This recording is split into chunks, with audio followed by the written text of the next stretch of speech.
entregamos os premios de pura raza galega, Cabalo Mouro, si se pueda chegar, entregamos de medalla os clasificados. Primeiro clasificado Cabalo Mouro, don Fernando Groba, solicitamos a súa presencia na pista, aí o temos, entregamos de medalla tamén o terceiro clasificado Artes, que recolleu a señorita Paula Feijó, don Jesús Ribeiro, e Jalisco, segundo clasificado, don Lino Freire, e primeiro clasificado, Mouro, de don Fernando Groba. Señoras e señores, fermoso exemplar, o campeón desta sección de sementais de pura raza galega. Dámoslle un fortísimo aplauso este cabalo fermoso de capa negra de Fernando Groba de Ponteareas, dándolle unha volta, por favor, á pista. Os nosos chineses poden sair, don Lino tamén. Moitas gracias. Damos unha volta a Mouro e prevenidas as seguas para recoller os premios.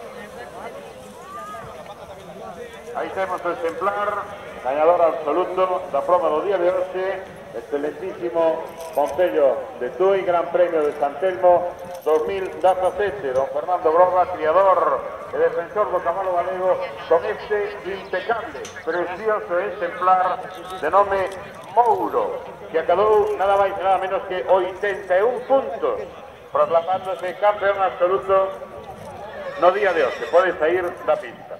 Pedimos entrar en pista a Mora, Shakira e Támega. Don Lino Freire, non fai falta pegar os animales, si está o propietario, e don Juan Fontenla tamén, por favor, don Juan José Fontenla ou Carlota Fontenla, se seguen para recoller os seus premios.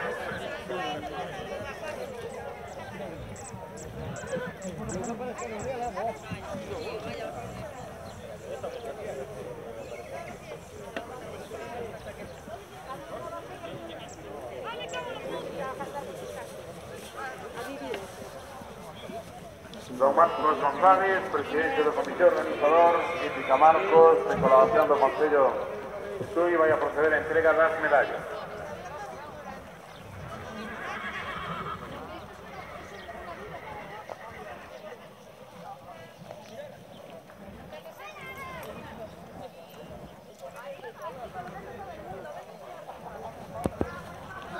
Vai entrega don Marcos González a don Lino Freire e a señorita Carlota Fontenla.